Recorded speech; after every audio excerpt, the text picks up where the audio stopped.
Ang pandan ay isang halaman mula sa Timog Silangang Asya. Sa Malaysia at Indonesia, ang mga dahon nito ay kadalasang ginagamit sa pagbabalot ng pagkain, mapaulam at panghimagas at pagkatapos ay niluto sa apoy o steam upang magdagdag ng magandang aroma sa pagkain. Sa siyentipiko, maraming benepisyong medikal ang pandan, kaya panuurin hanggang dulo para malaman mo ang mga ito.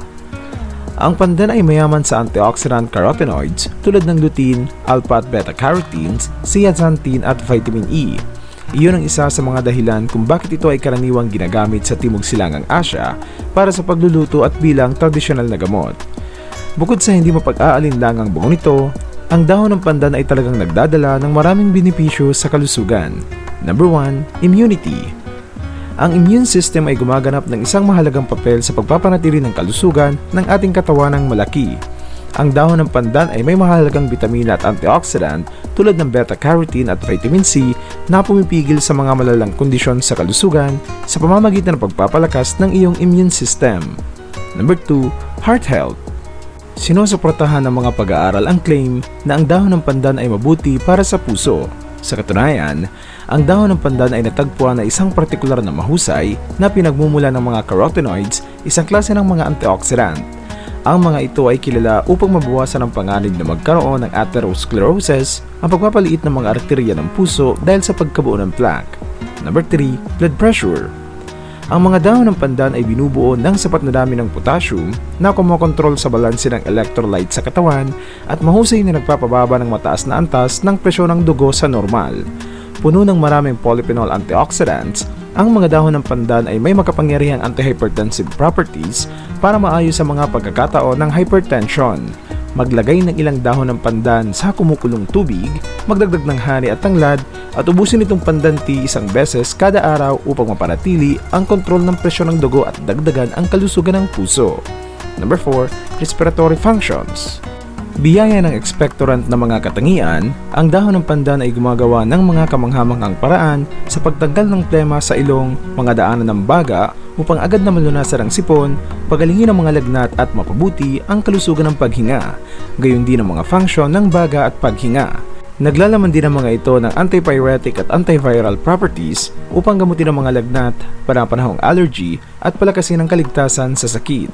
Magdagdag ng pulbos ng dahon ng pandan o paste sa mga karaniwang pagkain at ubusin araw-araw para sa paggamot ng lagnat, ubo at sipon. Pwede mo rin itong ilaga at inumin na parang tsaa. Number 5. Diabetes. Sagana sa glycosides, ang mga dahon ng pandan ay positibong nakaka-impluwensya sa metabolismo ng glucose at mga function ng insulin sa katawan. Kaya iniiwasan ang biglaang pagtaas ng mga antas ng asukal sa dugo pagkatapos kumain at pinapanatili ang mga sintomas ng diabetes. Paghaluin ang 2 tasa ng dahon ng pandan sa isang baso ng kumukulong tubig at inumin ang pusyo na ito isang beses araw-araw para sa makabuluhang lunas mula sa pagtaas ng mga antas ng asukal sa dugo at pagtulong sa pamamahala ng diabetes. Number 6. Cancer. Ang ilang mga compound na matatagpuan sa dahon ng pandan ay kumikilos bilang isang natural na antioxidant na ginagawang anti-carcinogenic ang extract at mabuti para sa pag-iwas sa cancer kapag regular na iniinom. Number 7. Liver. Ang pagdaragdag ng mga dahon ng pandan sa iyong diet ay nakakatulong sa iyong atay sa detoxifying function. Ito ay tumutulong sa paglabas ng mga lason at hindi malusog ng mga sangkap mula sa iyong atay at katawan. Dahil ito ay banayad na laxative, pinapadali nito ang proseso ng paglabas ng mga toxin. Number 8. Arthritis at joint pain. Pinahahalagahan ng tradisyonal na gamot ng pandan para sa papel nito sa pagtanggal ng pananakit, partikular na ang arthritis at pananakit ng kasukasuan. Natuklasan ng mga mananaliksik na ang mga langis na ginawa mula sa katas ng dahon ng pandan ay mayaman sa phytochemical na kilala upang mapawi ang mga sintomas ng sakit sa buto. Number 9. Appetite. Para sa mga nakakaranas ng mahinang gana, lalo na kung kagagaling lang mula sa isang sakit o pag-ayaw sa pagkain, ang dahon ng pandan ay makakatulong upang maibalik at mapalakas ang iyong gana. Uminom ng pandan leaf tea sa umaga at gabi para mawala ang pagkawala ng gana. Number 10. Insomnia. Ang dahon ng pandan ay naglalaman ng mga alkaloid compound na may nakakapagpakalmang epekto sa katawan ng tao. Ang pagpapanatiling kalmado ng katawan ay nakakatulong sa isang tao na mas makatulog. Ihalo ang isang kutsara ng honey sa isang tsaang pinakuluan ng dahon ng pandan saka inumin ito. Number 11. Weak nerves. Ang dahon ng pandan ay kilala sa pagiging lubhang kapaki-pakinabang pagdating sa ating kalusugan ng sistema ng nerves. Ang mahinang nerves ay maaaring humantong sa mga tao na magkaroon ng paminsang-minsang mga cramp. Ang mahihinang nerves ay karalasang sanhi ng pagbawas ng nerve stimulation sa ilang partikular na bahagi ng katawan na dati nang nakakatanggap ng stimulation na iyon sa karaniwan. Ang dahon ng pandan ay makakatulong din upang maisulong ang kalusugan ng sistema ng mga ugat sa ating katawan. Number 12. Skin health.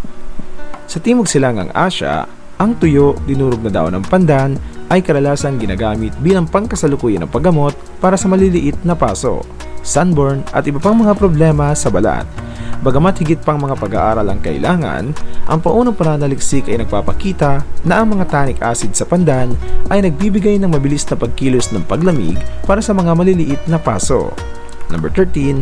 Headaches. Ang pandan tea ay epektibong nakakatulong na mapawi ang pananakit ng ulo sa pamamagitan ng pagbibigay sa iyong katawan ng isang pagpapatahimik na epekto.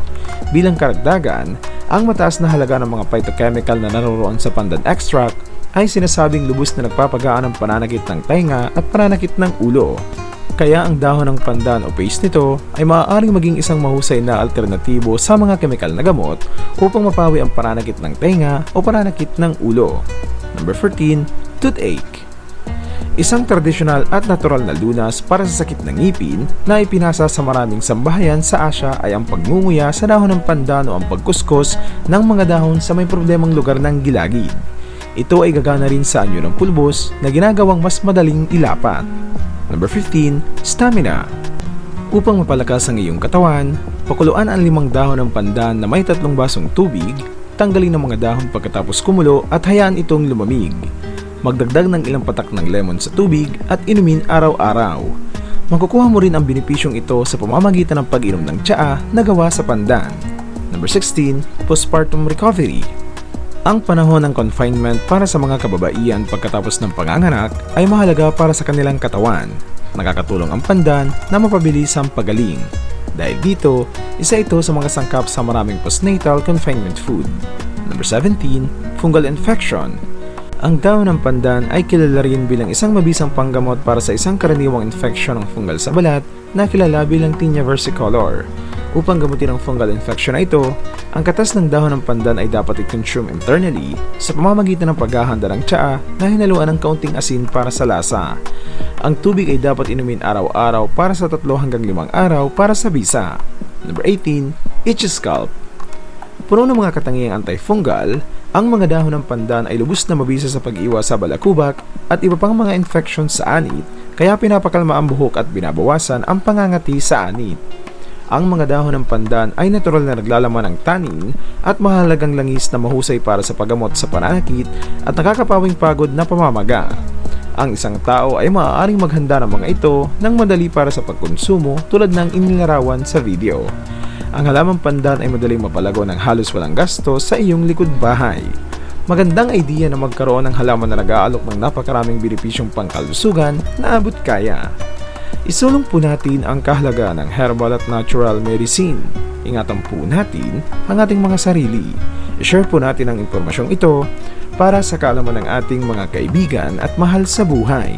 Huwag mo na rin kalimutan mag-subscribe para updated ka sa lahat kong videos. Diyos mabalos, thank you for watching. Go Organic!